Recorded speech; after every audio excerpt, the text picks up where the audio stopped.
అని ఏడ్చినాం ఆ రోజు. ఈరోజు గోదావరి కృష్ణ కలిపి బ్రహ్మాండంగా నీళ్లు తెచ్చుకునే ప్రయత్నాలు చేసుకుంటా ఉన్నాం. దగ్గర పడ్డాయి. భువనగిరి దగ్గర బస్వాపురం ప్రాజెక్ట్ కంప్లీట్ అయింది. డిండి ప్రాజెక్ట్ కంప్లీట్ కాబోతా ఉంది.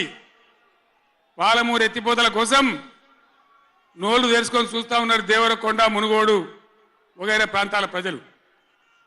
పైన పాలమూరు ఎత్తిపోతలు అయితే పాలమూరుతో పాటు రంగారెడ్డి, వికారాబాద్ జిల్లాల ప్రజలు చూస్తూ ఉన్నారు మాకు ఎప్పుడు వస్తే నీళ్ళని. 80% పనులు పూర్తి అయినాయి. ఎవ్వరు సహకరించకున్నా ఇదే కాంగ్రెస్ మరియు ఇతర పార్టీల నాయకులు వందల కొద్ది కేసులు వేసినా ఈ 10 ఏళ్ళు పంటి బిగున్న ఒంటి బిగున్న కొట్లాడుతూ అటు కేంద్రంతో కొట్లాడుతూ ముందుకు తీసుకొని పోయినాం. ఆనాడున్న కాంగ్రెస్ గవర్నమెంట్, తెలంగాణ ఇచ్చిన కాంగ్రెస్ గవర్నమెంటు ఆ రోజు ఒక్క ఏడాది కోసం తాత్కాలికంగా సర్దుబాటు చేసుకోండి, ఆ తర్వాత ఎవరి వాట వాళ్ళకు వస్తుందని చెప్పింది. ఆనాడుగా బిల్లు పాస్ కావాలి, తెలంగాణ రావాలి, ఇది ఒక ఆటంకం కాకూడదని సరే కానివ్వండి తర్వాత చూసుకుందామని చెప్పినాం. ఆ తర్వాత ఢిల్లీలో పోయి మోడీ ప్రభుత్వం వచ్చింది. వాళ్ళని ఎన్ని వందల ఉత్తరాలు రాసినాం. అయ్యా మేము మునిగిందే నీళ్ళల్లో నాశనం అయిపోయినా, మా బతుకులు ఆగమైపోయినాయి, వెంటనే నీళ్ళ పంపిణీ చేయండి, ట్రిబ్యునల్కి వేయండి అని అడిగినాం. వేయలే.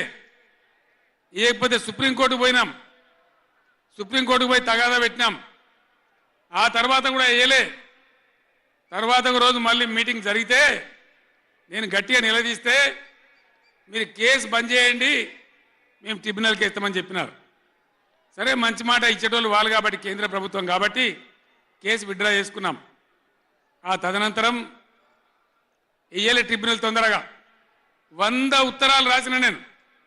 ఇగో నా పక్కనే కూర్చున్నారు కేశవరావు గారు, నామా నాగేశ్వరరావు గారు, స్టేజ్ మీద మన పార్లమెంట్ మెంబర్లు అందరు ఉన్నారు, మన ఎంపీలు అందరు ఉన్నారు. లోక్సభను స్తంభింపజేసినాం. మా ఎంపీ రంజిత్ రెడ్డి, ప్రభాకర్ రెడ్డి కూడా అప్పుడు ఎంపీగా ఉండే. నేను చెప్పిన మీరు ఏమైనా మంచిదే కొట్టాడునని చెప్తే ఒక వారం రోజులు లోక్సభ జరగనీయలే. అట్లా కొట్లాడినాం. ఆ ఒత్తిడికి తల ఒగ్గి మొన్న ఎలక్షన్లకు 4-5 నెలల ముందు ట్రిబ్యునల్కి వేసినారు. ఇప్పుడు జరగవలసింది ఏంది? ఏ గవర్నమెంట్ ఉన్నా, మా గవర్నమెంటే ఉండినా గవర్నమెంట్ ఏం చేయాలి? ట్రిబ్యునల్ ముందర పోయి గట్టిగా వాదించి చరిత్ర మొత్తం చెప్పి, మన అవసరాలు చెప్పి, మన కరువు చెప్పి, మన బాధలు చెప్పి, ఇక మా వాటా ఇంత రావాలి అని కొట్లాడాలి. అది మొగోడు చేయాల్సిన పని, ప్రజల మీద ప్రేమ ఉన్నోడు చేయాల్సిన పని. మీకేం కోపం వచ్చిందో, ఏం భ్రమల పడ్డారో,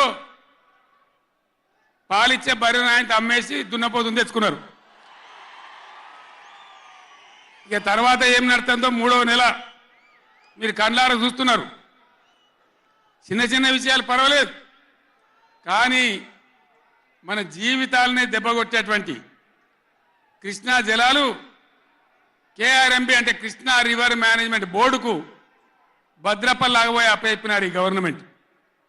ఇదే జిల్లాలో ఉన్న మంత్రి ఉత్తమ్ కుమార్ రెడ్డి మొన్న మాట్లాడిండి అసెంబ్లీలో, మీరు కూడా విన్నారు. ఉమ్మడి రాష్ట్రమే నయం ఉండినట్టు ఆయనకట.